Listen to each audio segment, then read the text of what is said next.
تو P T I میں بھی کوئی ایسا ہے؟ اب تو کھل کے سامنے آنا شروع ہو گئے. آج ہمارے ہر قائد کو بالکل اب نام سے بتانا چاہیے کہ قانون اور اس ملک کا مجرم کون ہے. اب کوئی دوسری بات ہے نہیں. دیکھ لیں نیلسن منڈیلا 27 سال تک وہ جیل میں رہا.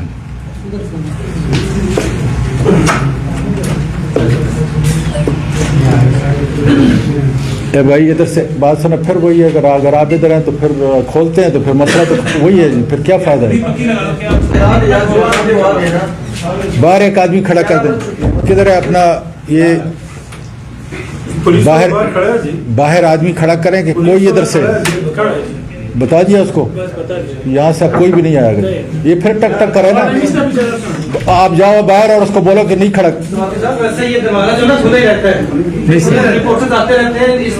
نہیں سر نہیں. مطلب ہے کہ دیکھیں بڑا ضروری ہے کہ آپ خاموشی سے جو آ چکے ہیں نا وہ سن لیں.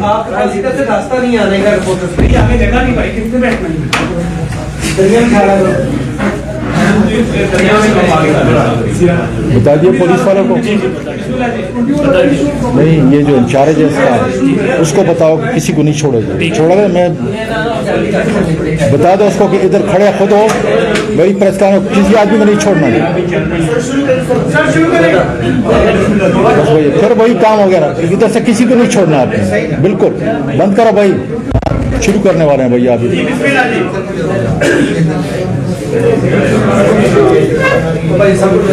ہو گیا ٹائم ہو گیا.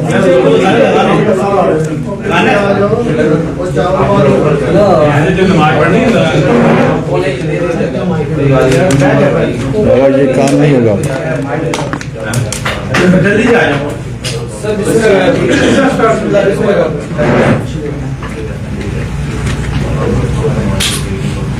آپ نے اپنا چینل بند کر دیا ہوگا. میں نے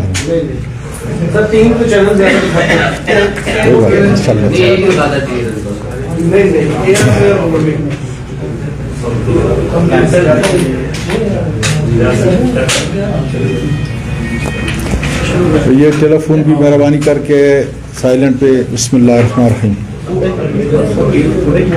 اتنی دیر بیٹھے رہے کہتے ہیں فائنل کریں. اچھا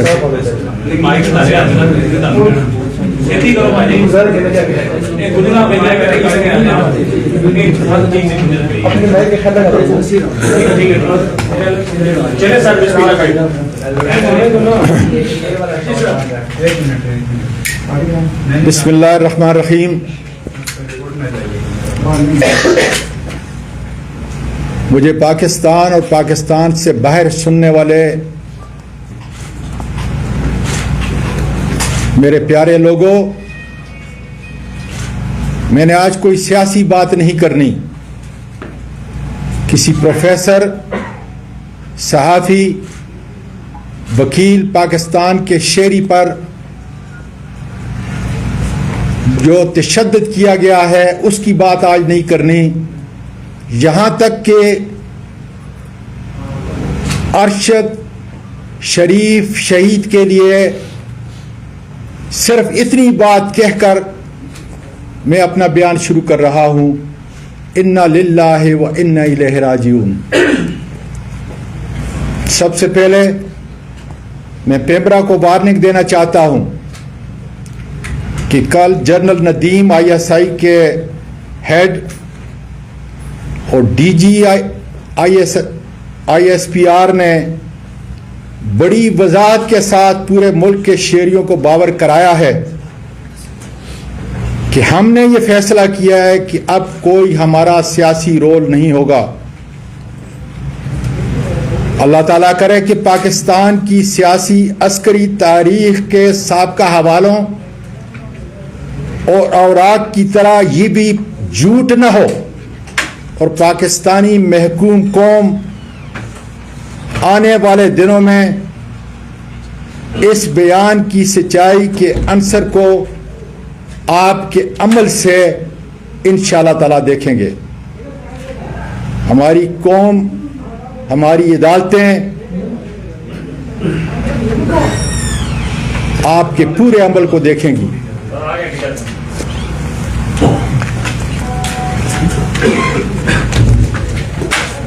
میں آج اس لیے یہ پڑھ رہا ہوں، حالانکہ میں اس کا قائل نہیں، کہ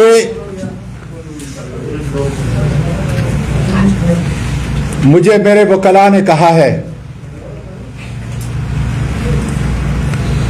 اپنے الفاظ سے، اپنے جذبات سے لکھ کر آپ نے آج تقریر کرنی ہے، جو میں کبھی بھی نہیں کرتا، لیکن ان کی اس بات کو مان کر اس پر عمل کر رہا ہوں. لوکل اسلام آباد کے تمام مجسٹریٹ کو وارننگ دیتا ہوں کہ میرے اس واقعے کو آپ نے کور اپ نہیں کرنا،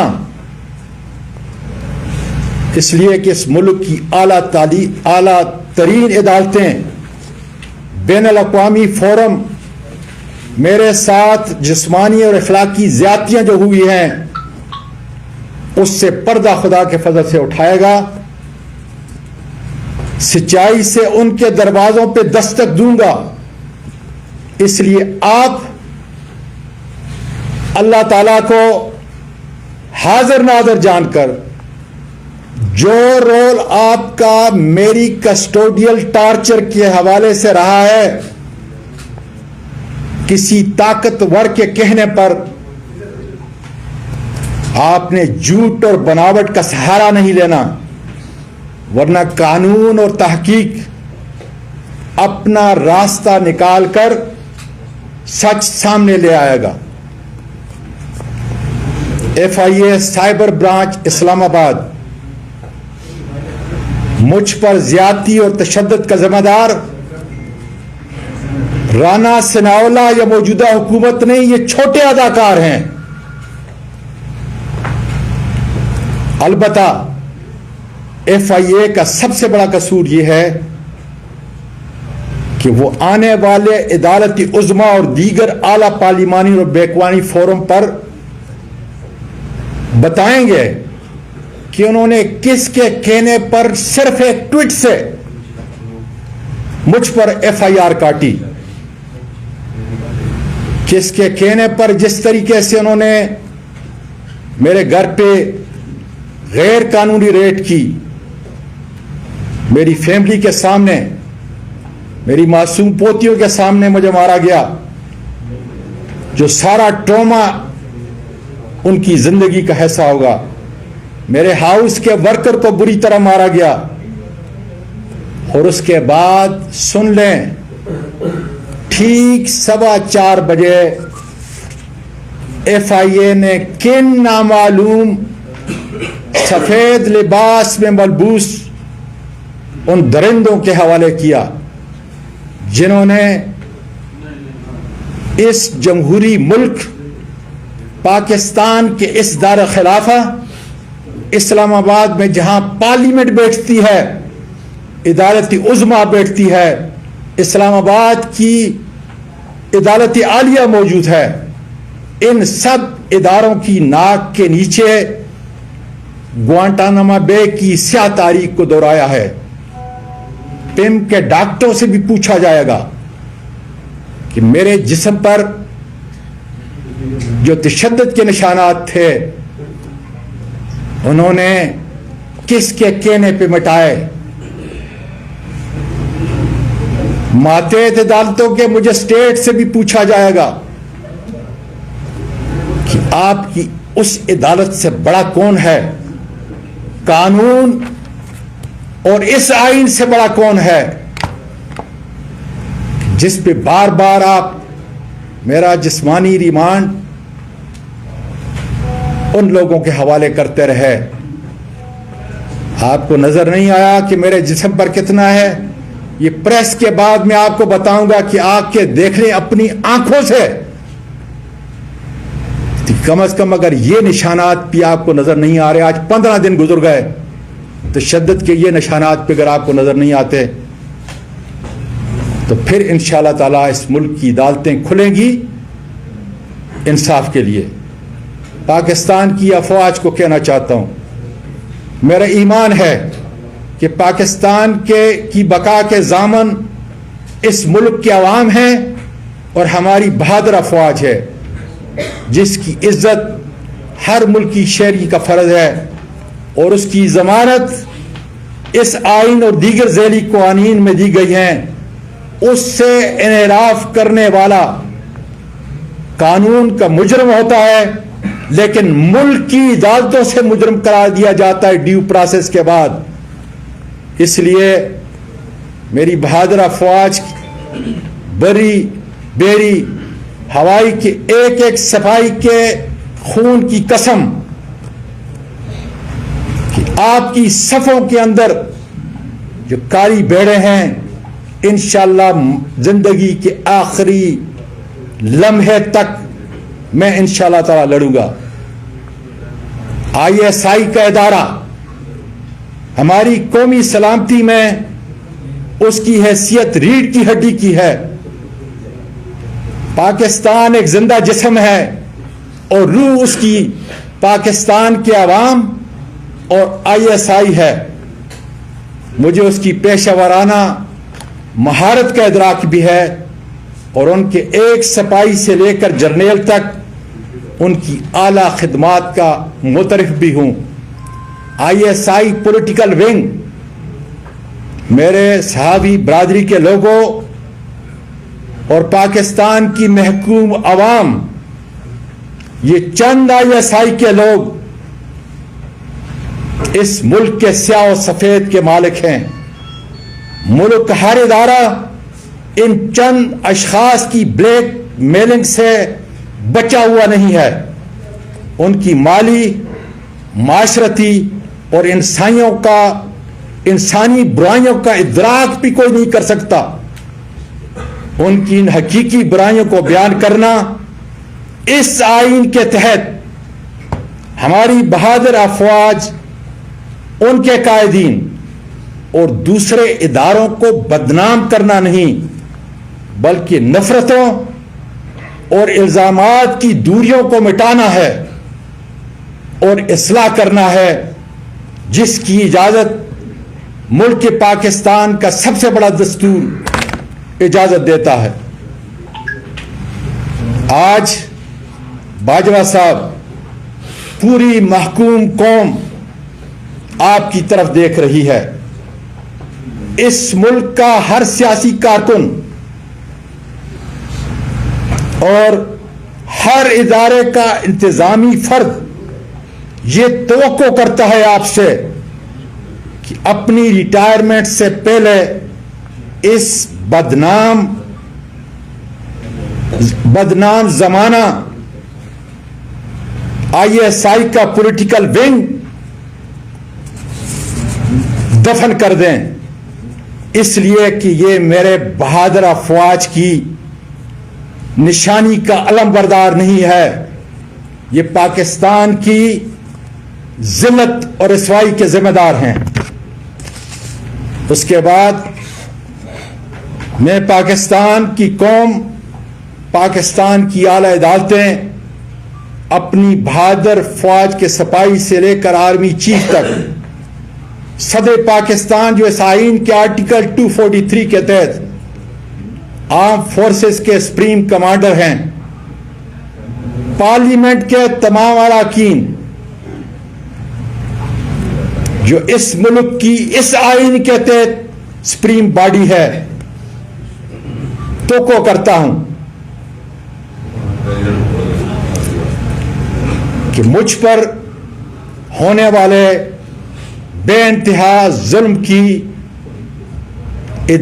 اعلیٰ عدالتی تحقیق کی جائے، اور توقع کرتا ہوں کہ میرے 2 مجرم میجر جنرل فیصل اور سیکٹر کمانڈر فہیم کو فوری طور پر ایک پاکستانی شہری، ایک پاکستانی سینئر پارلیمنٹرین کے ساتھ ماورائے قانون، آئین اور عدالت زیادتی اور کسٹوڈیل ٹارچر کا مداوع کرنے کے لیے اپنے عہدے سے فوری ہٹایا جائے تاکہ یہ اپنے عہدوں کی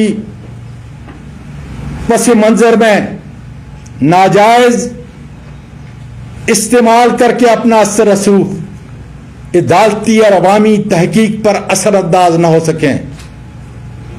میں اس قانون شکن میجر جنرل اور سیکٹر کمانڈر کو بتانا چاہتا ہوں کہ میری اس 22 سالہ اس عظیم ملک کی سیاسی زندگی میں تم سے بہت بہتر میجر جنرل، بریگیڈیئر اور آئی جی پولیس میرے عہدے کے لحاظ سے انہوں نے میرے ماتحت کام کیا ہے. میں چند کا نام پوری قوم کو بتا دینا چاہتا ہوں. اے ڈی خواجہ صاحب، شعیب دستگیر صاحب، عارف نواز صاحب، فیصل شاکر صاحب اور میجر جنرل عارف ملک اور کئی اور بریگیڈیئر.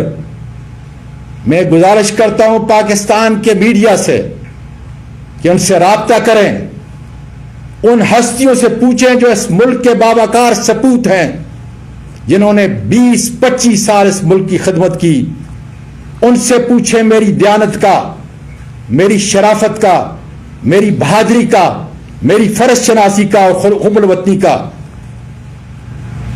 اور پھر بغیر ڈر و خوف کے، جس طرح آج میں پوری قوم کو یہ پیغام دینا چاہتا ہوں، آپ اس کیمرے کی آنکھ سے اور اپنے قلم سے لکھیں کہ وہ تمام لوگ جنہوں نے میرے ساتھ کام کیا، میرے ماتحت، وہ میرے متعلق کیا کہتے ہیں.